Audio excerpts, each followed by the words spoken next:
हिंदू धर्म में हम सभी रामायण की कथाओं से अच्छी तरह परिचित हैं।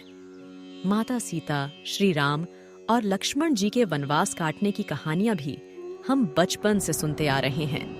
पर आज हम उन्हीं में से एक ऐसी घटना के बारे में बताएंगे जब माता सीता क्रोधित होकर 5 लोगों को श्राप दे दिया था, जिसमें गाय, कौआ, तुलसी, फल्गु नदी और ब्राह्मण शामिल है।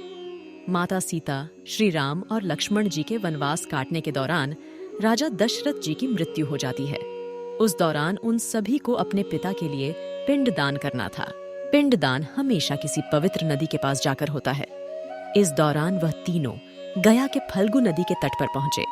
जब वह नदी के पास पहुंचे तो श्री राम ने पंडित से पिंडदान की सामग्री के लिए पूछा। इसके बाद लक्ष्मण जी पास के गांव में सामग्री लाने निकल गए।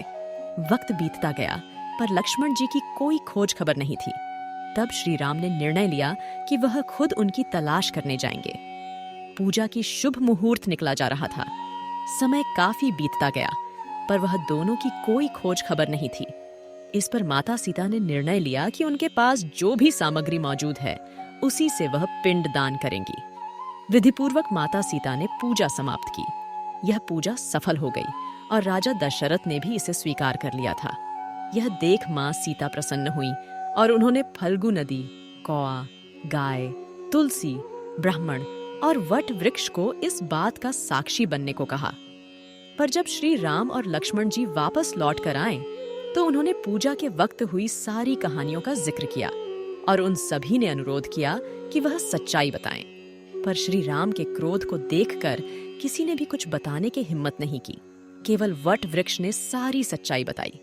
इससे माता सीता को दुख हुआ और सभी को श्राप दिया।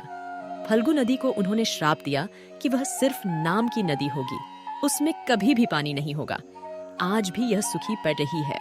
गाय को श्राप दिया कि उसके पूरे शरीर की पूजा कभी नहीं की जाएगी। यहाँ वहाँ भटकने का भी श्राप दिया। उन्होंने पंडित को भी श्राप दिया कि वह लाभ संतुष्ट नहीं रहेंगे। तुलसी जो श्राप दिया कि वह गया की मिट्टी में कभी नहीं खिलेंगे। कौवा को लड़ झगड़ कर खाने का श्राप दिया था। वहीं वट वृक्ष को लंबी आयु और दूसरों को छाया देने का आशीर्वाद दिया। इस तरह सीता माता के द्वारा दिया गया श्राप के बारे में कथा समाप्त होती है।